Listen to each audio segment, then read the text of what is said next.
Welcome to the City Current Show, powered by Higginbotham Insurance and Financial Services. This show focuses on sharing good news and powering the good in our community. Now here's your host, City Current CEO, Jeremy Park.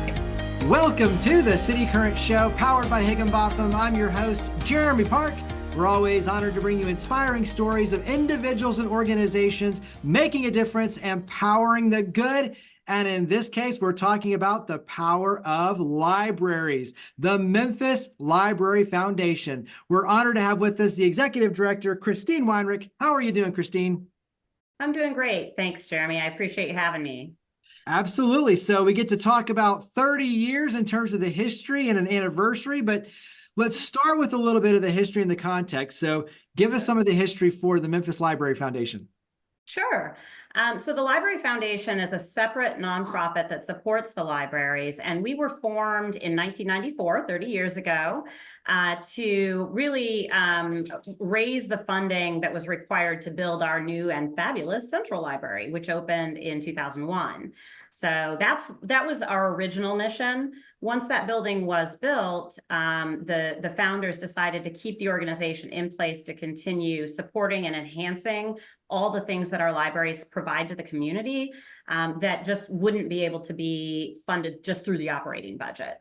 So here we are, still doing that, still making sure that our libraries meet community needs, win awards nationally. We are really a fabulous public library system, and I'm not sure everybody really knows that about our libraries. Yeah, go ahead and give us some of the background when you look at the number of libraries, kind of paint the picture. Give us some of the things that the public should know, but might not know. Right, absolutely. So we have 18 library locations throughout the city and a couple out further into the county even that are run by Memphis Public Libraries. Those locations are in all different kinds of neighborhoods all around, and lots of people know about their local library. And then we also have a digital universe that is expansive and has expanded a lot during the pandemic. That was one of those good outcomes of the pandemic, is there's so much more available online, but we have an amazing amount of online resources now as well.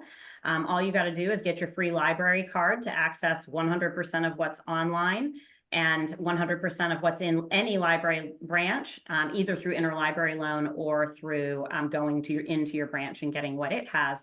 But people think of libraries in terms of books. Of course, libraries have books. It's kind of the mainstay of a library. But I tell you what, our libraries are not like libraries that I went to when I was a kid. Books are there to support other types of learning instead of being the primary source of learning. So we have so many programs across the lifespan for continuing to learn, be exposed to different things, different ideas, arts and culture. It's remarkable. We have a robotics team, a high school robotics team operating out of the Central Library and traveling to compete because not every kid has that opportunity at their school. So we provide it. It's just amazing what you can do at libraries these days. And I think that's kind of the main point, is that it's the transformation. So when you look at a library, before, the place to go and read and have the books, the access, which you still have that, like you mentioned, but now it's really a gathering place for knowledge. Yes. And when you look at all the things that you're leveraging with technology and the innovations like the robotics teams, like now it's a central point for the community to gather and build knowledge and learn and innovate. And so I think that's a really exciting point, as you're kind of alluding to, in terms of what libraries mean now and will mean in the future. So share a little bit about how that relates to the Library Foundation, because when you talk about the Memphis Library Foundation playing that support role on so many different fronts, talk about kind of how that works when it comes to the digital footprint, the robotics, the innovation, the music, like all these things that people have access to. Right. Yeah. So the city operating budget supports the libraries. And what that means is that, the lights are on, the facilities are heated, the staff at your library are city employees. So their salaries and benefits are all covered by that city budget. The Library Foundation comes in when enhancements that meet a community specific need can't just be part of the operations, the basic operations of a library. So for example, lots of folks were aware of Cloud 901, our teen space in the central library that is just, it's remarkable. I'm one of those people who, when I travel, I go to the library everywhere I go. My family's like, really? We have to go to the library in Chicago, we have to go to the library in New York and LA, and everywhere we go, I have to go in the library. I can tell you, I've been to all those libraries in those big places, and our teen space is better than all of them. And that Cloud 901 was funded through a capital campaign that we ran. It contains a video, like a film studio, a recording studio for music. That's where the robotics team is based. We have a visual arts area, so you can learn to paint and sculpt and all of that there. There's a digital arts area. You can learn to create digital comic books and things like that there. There's performance space. There's a maker space, all at your library for your teen to be able to explore and create and collaborate with other kids. Learn how to work together on a positive project that they are really inspired by. And there are little selections of books to help them kind of take that home and continue learning. But so much learning happens in that space. That is not something the city's budget can support. So we continue to support those programs that meet those needs for that community. Well, then, of course, all the teens in the 17 other locations were like, well, that's great, but what about us? So now, really since late 2019 into 2020, we've started opening teen innovation centers in every location. So that kind of a miniature Cloud 901 exists in all of our library branches. There are 3D printers, there's all kinds of cool tech. It can be gaming and coding, it could be virtual reality goggles, all of that. Now you can get it, if you're a teen, you don't have to get yourself to Central, you can get it at your library branch. Then, growing off of that, the tweens said, well, that's great, but I have to be 13 to go in there. Now we're expanding into tween scenes, tween innovation centers, if you will. So now we're starting to place those throughout the system so that 8 to 12-year-olds can be introduced to that technology, to robotics, to coding, to all of the different arts areas that are available, 3D printing, all of that at your library. So it's free. Everything is free to the public, which I think is the most beautiful thing. We raise the money, we funnel it into the system and the programs that are needed, and we support these incredible librarians who, if it were up to me, I would just fire all the politicians and replace them with librarians, because then all of our problems, it doesn't matter what your political philosophy is. Everybody loves their librarian. They just solve all the problems. And all I They have help to you do find is everything too. So that's exactly. Tie that in, because I mean, already like you're talking about, it helps you imagine more, which is the campaign, Imagine More. So tie that in. Yes, absolutely. So the Library Foundation, like I said, is 30 years old. And kind of our old brand was a little bit less technologically friendly, less recognizable, less eye-catching. And it certainly, the messaging has changed in the last 30 years as well around the growth of technology in our lives. So we just recently have rolled out our new logo and our new tagline, which is Imagine More. It really kind of means two things, though, imagining more. It means imagining, imagine more for your libraries and more of what you want from your library and what you can get from the library, because we are continuing to innovate, and we will continue to innovate or support that innovation that the library staff is so inspired to do. But we also just want the people in Memphis, to be able to imagine, envision themselves trying a new thing. The Cossett Library downtown reopened. They're coming up on their 1 year of reopening. They have a podcasting studio. We have an innovator in residence, Ina Esco, who works out of that podcasting studio. That's her home base now. And she has mentored more than 50 people to produce their podcast in that podcasting studio for free. She has all of these programs going on. So it really enables, the idea is to enable a Memphian, anybody, to imagine more for themselves. So it really, I like the dual meaning of the Imagine More, really plays well for libraries. I think it's such a good snapshot of what they do. Absolutely. So a lot of talk about kind of the technology side and access there.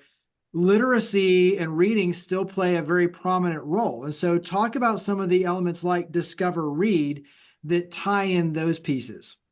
Yes, absolutely. At the heart of it, like I said, a library is never going to not have books. I mean, I'm a book lover, and literacy is so important to success in every area of life. So Discover Read Centers, we've had those in every library branch for several years now.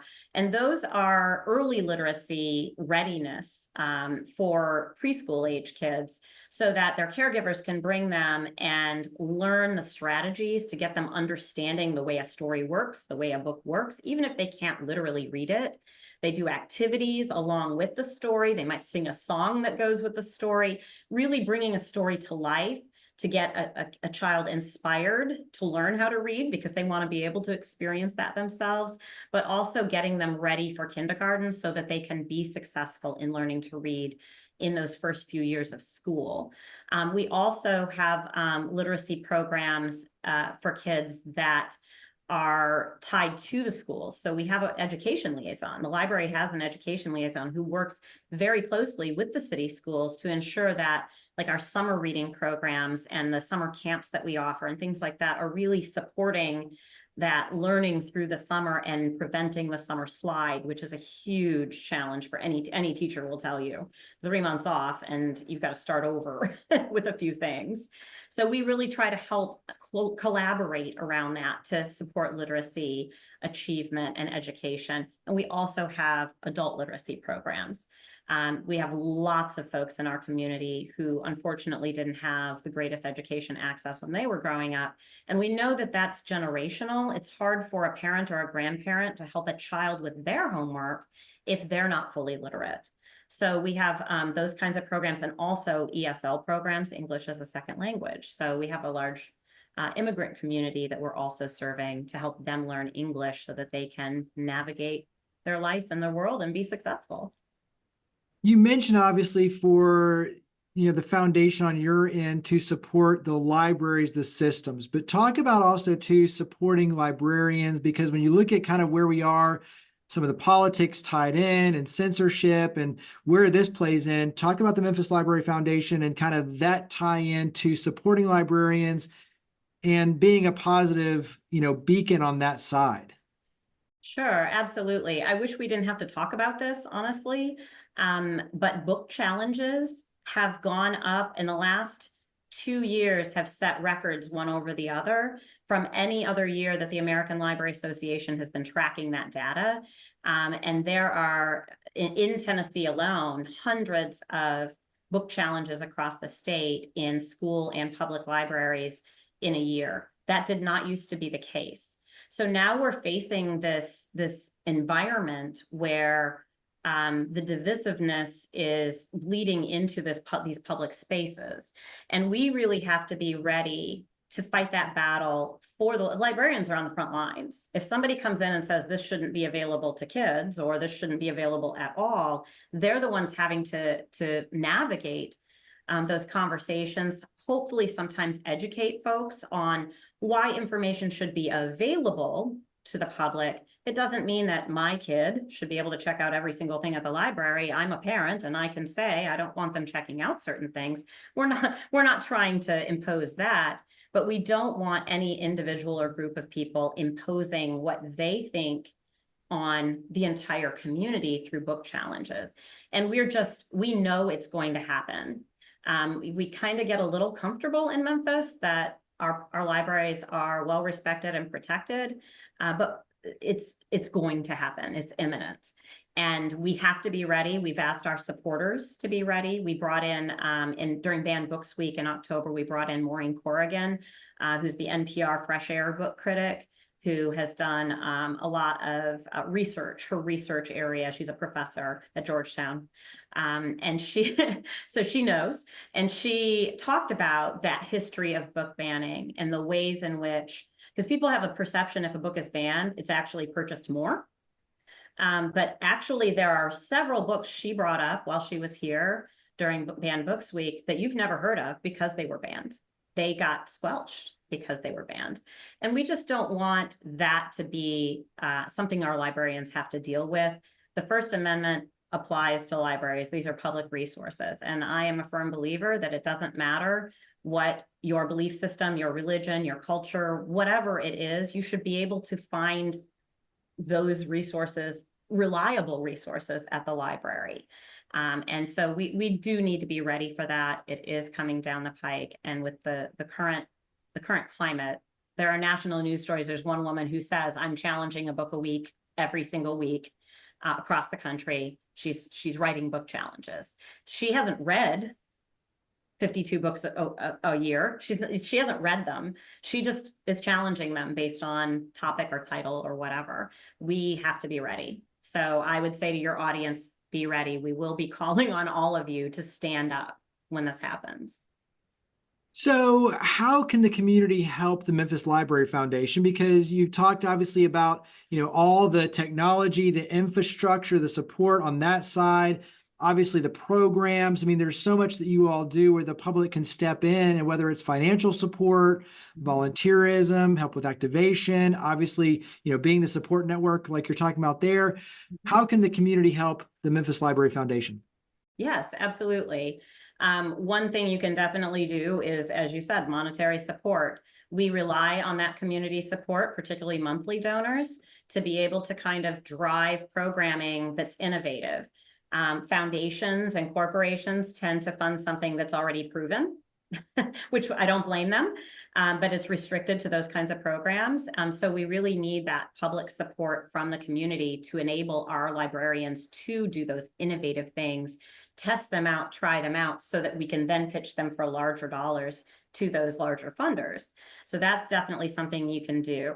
Another thing you can do is just attend our events. They are fundraisers, but they're fun and they're interactive, and we partner with the library. So there's always a library activity at our events. They're always educational. That's not just a gala. We don't believe in just doing a gala for doing a gala.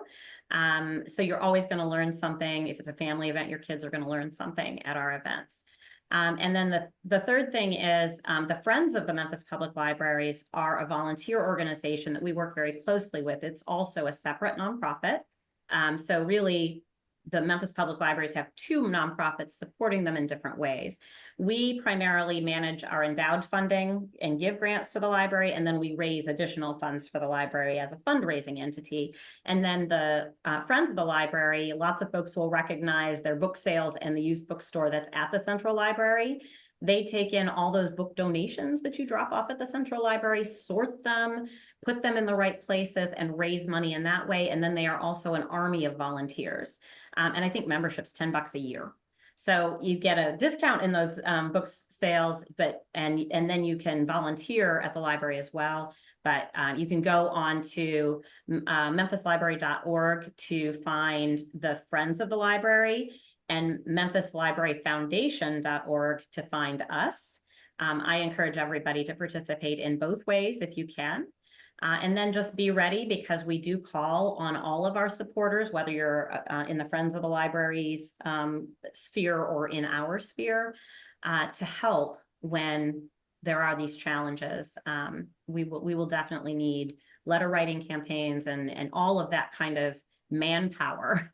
When it bleeds into us, we know we're going to need it. So stay tuned.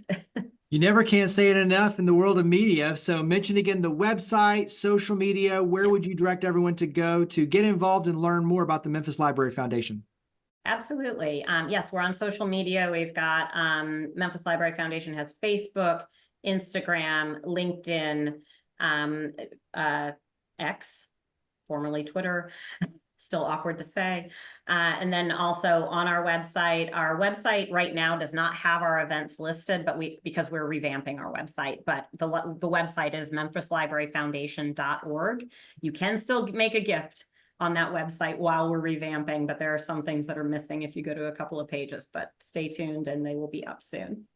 Well, we also want to say congratulations because when you talk about national recognition for the Memphis Library Foundation, talking about Memphis Public Libraries tied in, but national recognition labeled as the most innovative library system by Smithsonian Magazine. So everything that you were talking about leads to this, national recognition for Memphis and our Memphis libraries, which Memphis Library Foundation obviously plays such a prominent role. So Christine Weinreich, Executive Director, Memphis Library Foundation. Thank you for all you and your amazing team do. Thank you for coming on the show. Thanks so much, Jeremy. Good to see you. Higginbotham Insurance and Financial Services is proud to power the City Current Show. We're a people-first company that protects what matters most, the families, businesses, and trailblazers that keep our community going. As one of the nation's top independent insurance firms, Higginbotham is a single-source solution for business insurance, employee benefits, HR services, and personal insurance that's customized for you. We're here to serve you, the people you care about, and your community. Call 866-377-1959 or visit higginbotham.com.